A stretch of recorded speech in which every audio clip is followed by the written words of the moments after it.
Bonjour et bienvenue dans cette nouvelle vidéo de Bleez. Toute l'équipe se joint à moi pour vous adresser ses meilleurs vœux pour l'année 2025. Au programme de cette vidéo, la gestion des filiales, l'alias 2072 ou encore une bibliothèque de modèles de devis et de factures. C'est parti!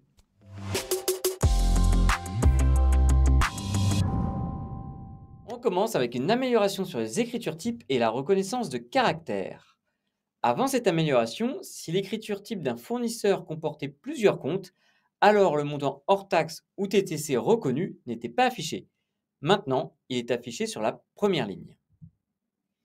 Pour rappel, depuis la saisie d'une facture numérisée, il est possible de modifier une écriture type en cliquant sur le bouton « Enregistrer l'écriture type » comme vous pouvez voir à l'écran. Autre nouveauté, la gestion de la contribution sociale sur l'IS. Depuis l'assistant de calcul de l'IS, une nouvelle ligne a été ajoutée, permettant de calculer la contribution sociale sur l'IS. Les données sont ensuite reprises automatiquement dans l'écriture et le solde d'IS. Gestion des filiales. Il est maintenant possible de renseigner des informations sur les filiales afin de compléter automatiquement l'alias. Pour cela, il est nécessaire de créer un ensemble d'immobilisations pour chaque filiale. La première étape est donc de cliquer sur « Nouvel ensemble » comme vous pouvez le voir ici. Il faudra ensuite ajouter toutes les participations dans la filiale en utilisant des comptes de racine 26 ou 27. Une fois enregistré, l'onglet « Filiale » en haut à gauche sera disponible. Vous pourrez alors renseigner les informations de la filiale et ajouter le détail pour chaque exercice. Les informations seront ensuite reprises sur l'alias. Petite astuce, si vous avez déjà créé des immobilisations, comme par exemple des titres de participation, il est possible de les réorganiser au sein d'ensemble en cliquant sur ce bouton. Comme annoncé le mois dernier, il est maintenant possible d'envoyer une liasse 2072. Il s'agit de la première liasse qui sera directement envoyée depuis Report et non depuis Bleez. À terme, toutes les liasses seront envoyées depuis Report. Pour accéder à la liasse, le principe reste le même. Il faut cliquer sur la grille d'application située en haut à droite.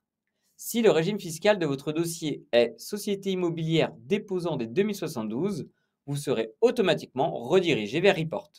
Il est possible de modifier les éléments de l'alias en cliquant sur les différents imprimés.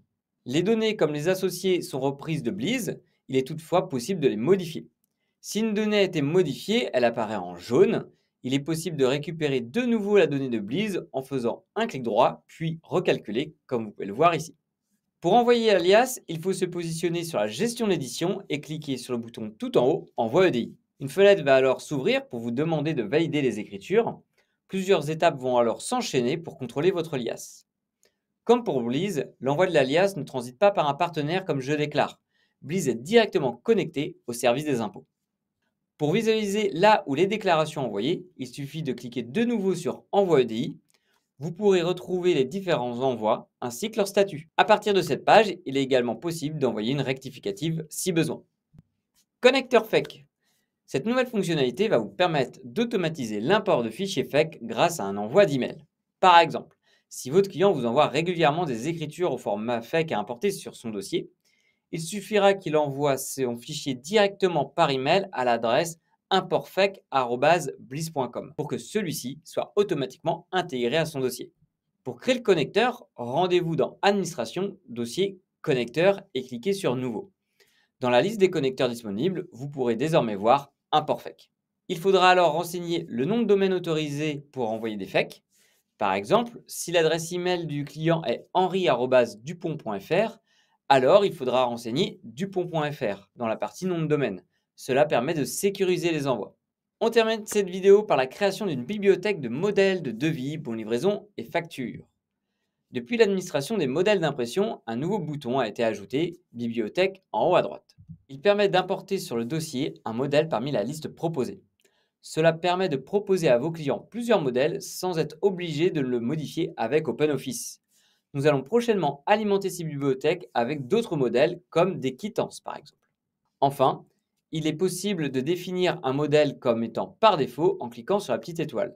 C'est ce modèle qui sera utilisé par défaut lors de la création d'un nouveau document. Merci d'avoir regardé cette vidéo. Je vous donne rendez-vous le mois prochain où on parlera du module échange client entre autres. À bientôt!